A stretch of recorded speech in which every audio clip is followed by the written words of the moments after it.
বাবা, তুমি তো বলেছিলে পিতৃঋণ কোনোদিনও শোধ হয় না।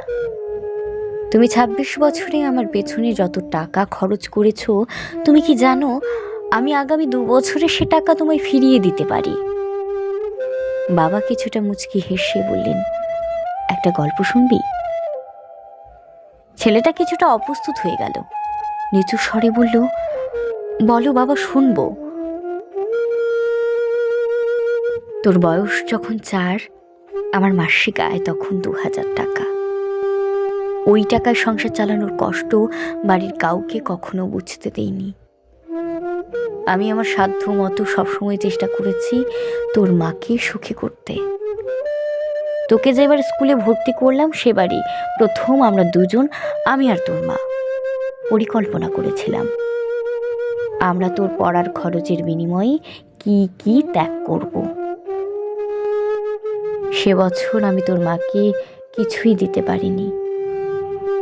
তুই যখন কলেজে উঠলি আমাদের অবস্থা তখন মোটামুটি ভালো, কিন্তু খুব কষ্ট হয়ে গিয়েছিল যখন তোর মা অসুস্থ হয়ে পড়েছিল। ওষুধ কেনার জন্য রোজ রোজ ওভারটাইম করে, বাসে করে, পায়ে হেঁটে, ঘামে ভিজে বাড়ি ফিরে খুব দুর্বিষহ লাগতো, কিন্তু কখনো কাউকে বুঝতে দিইনি, এমনকি তোর মাকেও না। একদিন শোরুম থেকে একটা বাইক দেখে আসলাম।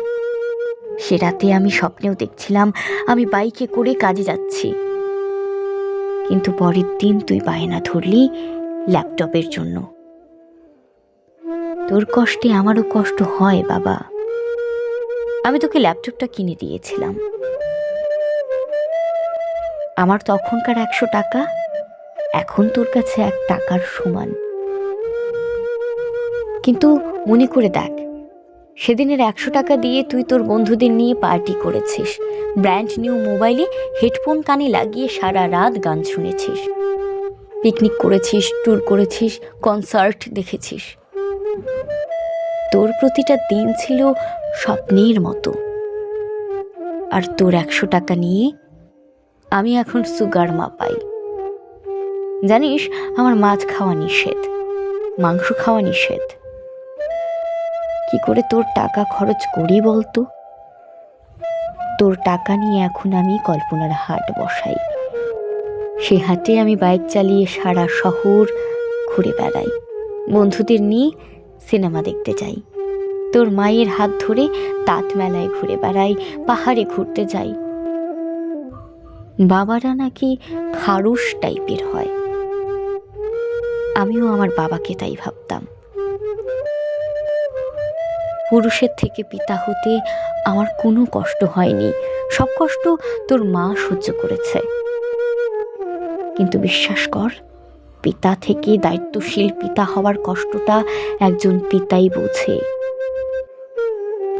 যুগে যুগে সর্বস্থানে মাতৃবন্দনা হলেও পিতৃবন্দনা কোথাও শুনেছিস? পিতৃবন্দনা আমি আশাও করি না। সন্তানের প্রতি ভালোবাসা কোনো পিতাই প্রকাশ করতে পারে না, তবে কোনো পিতা কখনোই সন্তানের প্রতি দায়িত্ব পালনে বিচ্যুত হয় না। আমি তোর পিছনে যে কষ্টার্জিত অর্থ ব্যয় করেছি তা হয়তো তুই ২ বছরে শোধ করে দিতে পারবি, কিন্তু যৌবনে দেখা আমার স্বপ্নগুলো পারবি ফিরিয়ে দিতে? যে স্বপ্নের কাঠামোতে দাঁড়িয়ে তুই আজ তোর ঋণ শোধ করার কথা বলছিস, আমার সেই স্বপ্নগুলো কি আর কোনো দিন বাস্তব রূপ পাবে? আর যদি বলিস, বাবা আমি তোমার টাকা নয়, তোমার ভালোবাসা তোমায় ফিরিয়ে দেব, তাহলে বলবো, বাবাদের ভালোবাসা কখনো ফিরিয়ে দেওয়া যায় না। তোকে একটা প্রশ্ন করি, ধর তুই, আমি আর তোর খোকা ৩ জন এক নৌকায় বসে আছি। হঠাৎ নৌকাটা ডুবতে শুরু করলো। যে কোনো একজনকে বাঁচাতে পারবি, কাকে বাঁচাবি? ছেলেটা হাজার চেষ্টা করেও এক চুল ঠোঁট নাড়াতে পারছে না। বাবা বললেন, উত্তর দিতে হবে না রে, ছেলেরা বাবা হয়, বাবা কখনো ছেলে হতে পারে না। পৃথিবীতে সবচেয়ে ভারী জিনিস কি জানিস? পিতার কাঁধে পুত্রের লাশ। আমি শুধু ওপরওয়ালার কাছে একটা জিনিসই চাই, আমার শেষ যাত্রায় যেন আমি আমার ছেলের কাঁধে চড়ে যাই। তাহলে তুই একটা ঋণ শোধ করতে পারবি, তোকে কোলে নেওয়ার ঋণ।